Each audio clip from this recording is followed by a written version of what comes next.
So I'm going to have to try and fix this hole. So bear with me.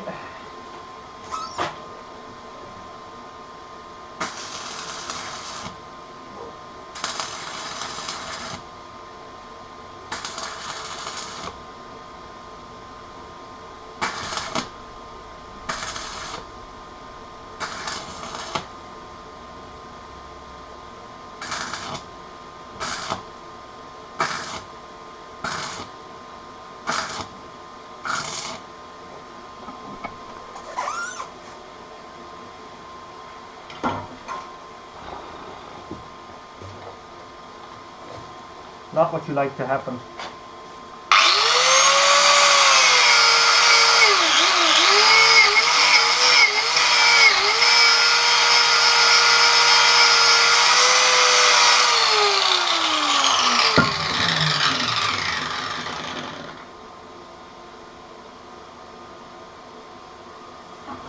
We'll knock another 5 amps off it there and re-weld this properly.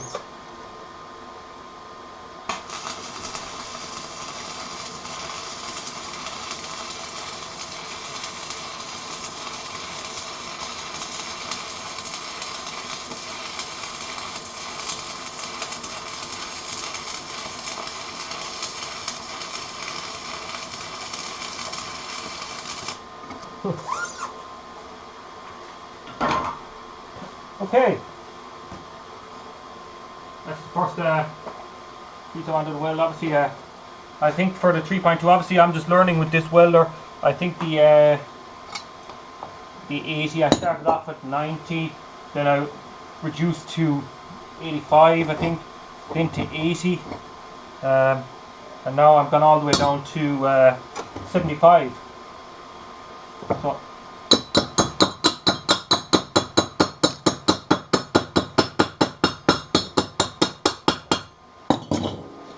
give the flashing a bit of a tip, and going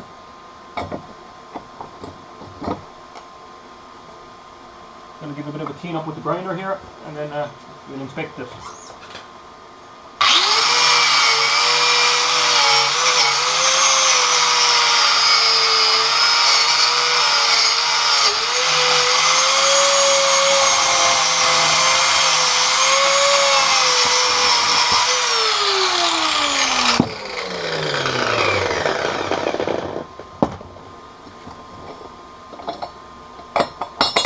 So I haven't welded with this welder before, so this is going to be a bit of a learning process.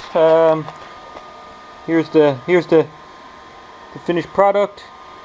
It's not too bad. I would be okay, happy with that. Like, that's not going anywhere like that, you know. This is the side that I actually burned a hole in. So basically fill the hole and re-weld over it to make the joint stronger. So I got no problem there. Looking down into it, I can see I'm getting good penetration, maybe too much penetration in some of it. I don't know, can you see down into it? But yeah, that's pretty good, that joint. I'm happy with that. So that's a 2.5 box, or 2.5 millimeter box, welded at between 75 and 85 amps. So the next one I'm going to move on to now is the 6mm plate, and I'm going to do that with the 3.2mm rod. So I'm going to take out this rod, and I'm going to put in my piece of plate, tack it up.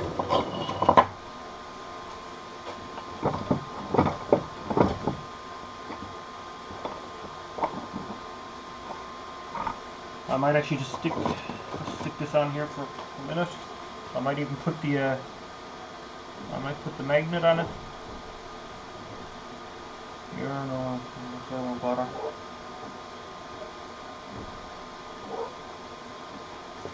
On with our arc clamp. So a 6mm plate. Bring the welder up to, I think, I'm going to bring it up to 105.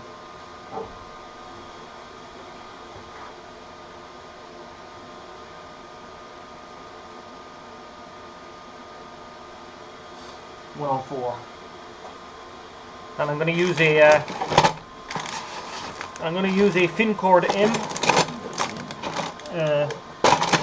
3.2mm rod. I have 3.2 rods also from SWP, from BOC Gases, and I have Orlicon Cytofix as well, so I might give them all a run.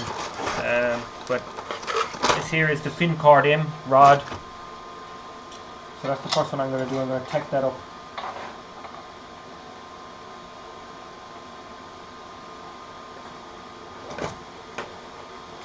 At 104 amps. See what happens.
It doesn't need to be perfect. I'm just at this point just going to give it a weld. I think it needs to be 110 actually,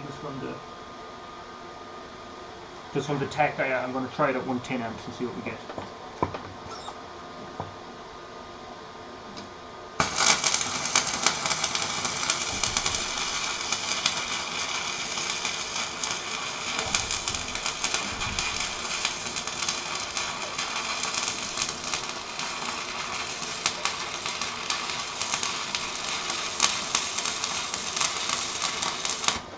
Okay. I know you couldn't see that side, but I'm just going to chip off the slag and see what it looks like.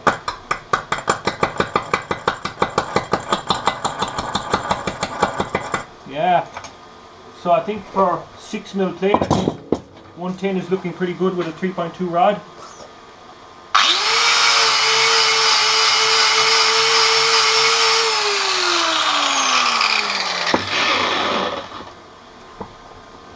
So, for your inspection, hot.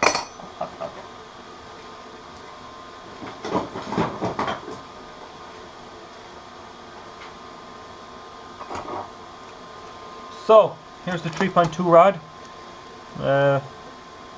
welding the 6mm plate at 110 amps. I'm pretty okay with that. I don't see anything wrong with it. I'm going to weld up the other side now, where we have the tack on.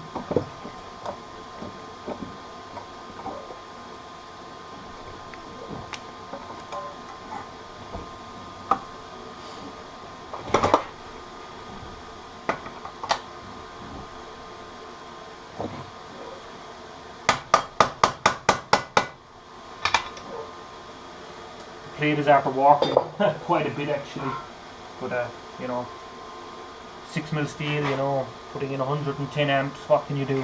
I'm not going to be getting worried about it. Ooh, I've got a half an hour worth of footage here.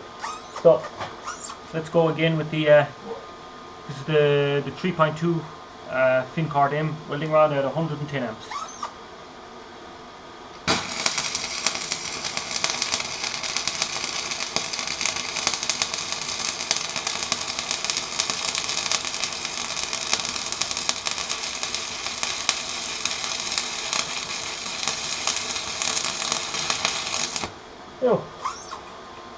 Yeah, nice smooth arc, nice smooth welding. Very pleased with that. No real problems to report. Let's have a look at the slag. Oh, sorry. Let's chip off the slag and see what's underneath.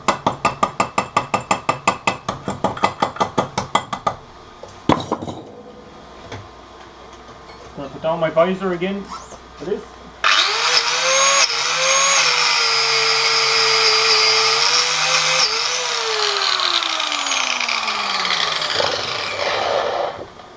you know, I really can't see anything. I can't see anything bad about that. That is absolutely spot on. Obviously, I have some practice welding, but yeah, that's a pretty good route pass there.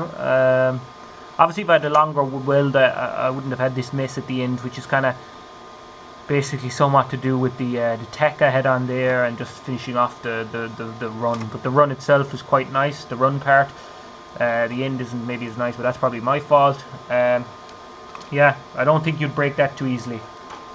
I can try.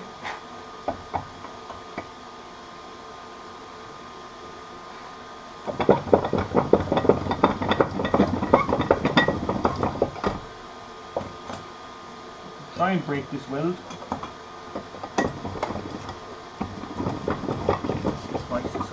This vice is an awful heap of shit.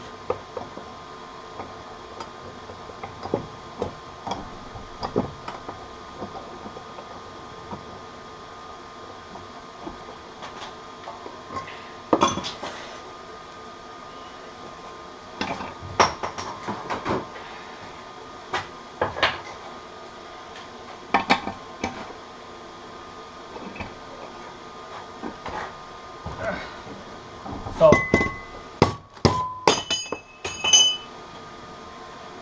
I'll probably break the jaws of the vice before it breaks this anyway. I don't really have anything. Oh yeah, hold on.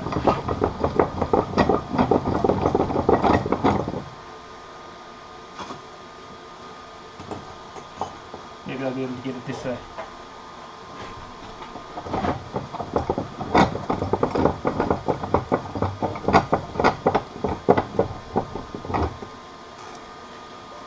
Tell you what I will be doing at the end is I'll be welding up the jaws, the other side of this vise. That's what I'll be doing.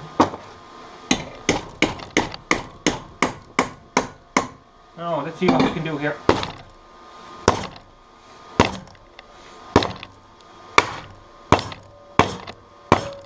Right.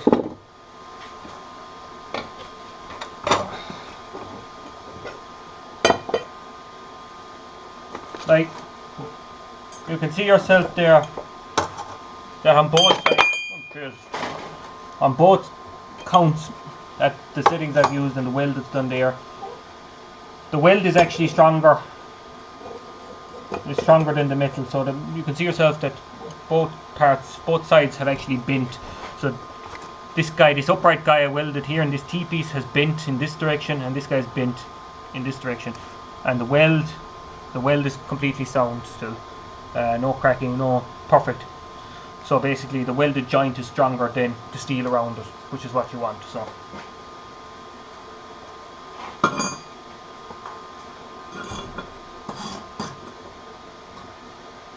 I'm not going to bother trying to break the box or rectangle iron joint.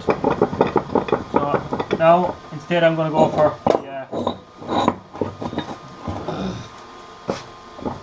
for the plate, the heavy plate, the 10mm plate.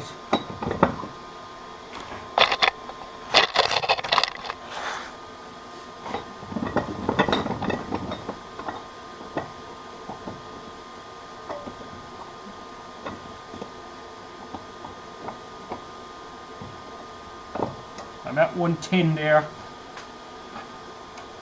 I don't know what the duty cycle will be at the kind of amps I'm going at now, which I'm going to drive on anyway. It has thermostatic protection anyway, so it should kick out.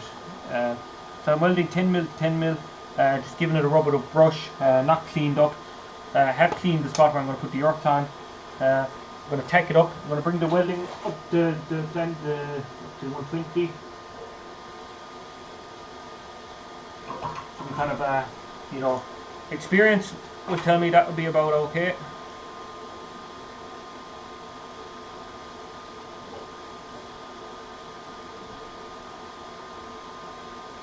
And I'm going to weld up one side of the joint with a 3.2 here.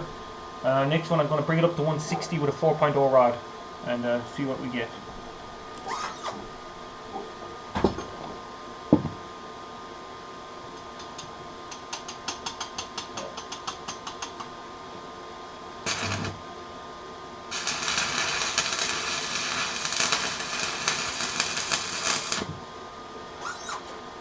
put a tack on that side.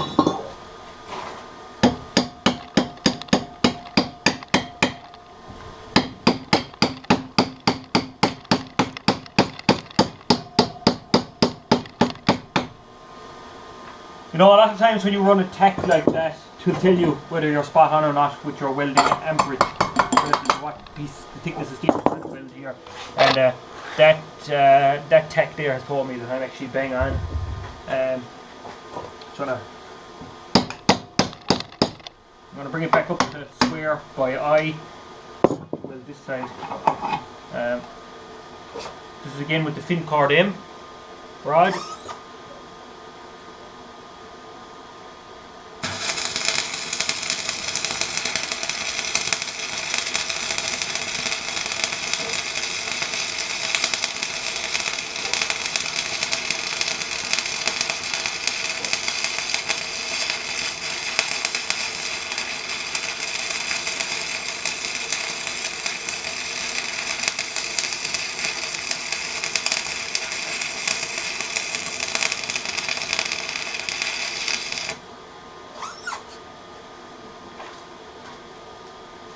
I think my arc was a little bit long there in spots. Not exactly the best weld I would have ever done.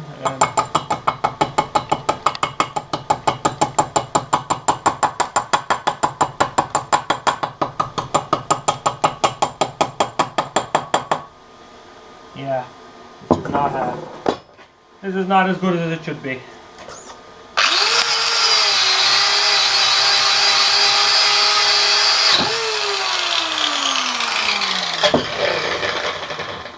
I think I might have to bring it up a little bit more. You can see here, that did not go anyway according to plan. I'm going to have to re-weld that.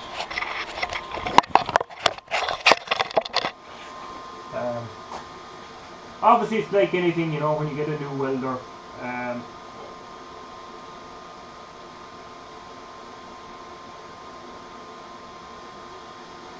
You know,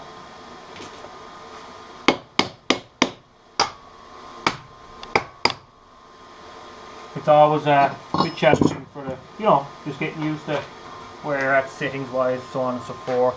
So I'm going to weld this up with I think I'll change. This time I'm going to use a Orlicon Cytofix 6013.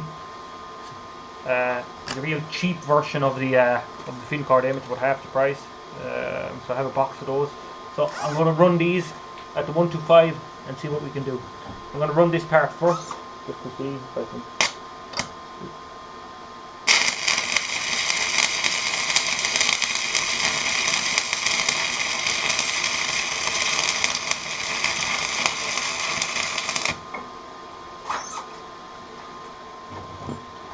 To be honest, like I don't know, this is a brand new box of fin cord M rods. Like in general, I'm not very happy with how they're running. Like the weld pool seems to be consistently running in front of the rod. I'm not doing anything different as any way I normally run rods. Everything is exactly as I do it, as always. But it seems the weld pool seems to be running in front of me continually. So I don't know. And this is a brand new box. I've never seen that happen before on rods. But look, I'm going to run this feed again and see what we get.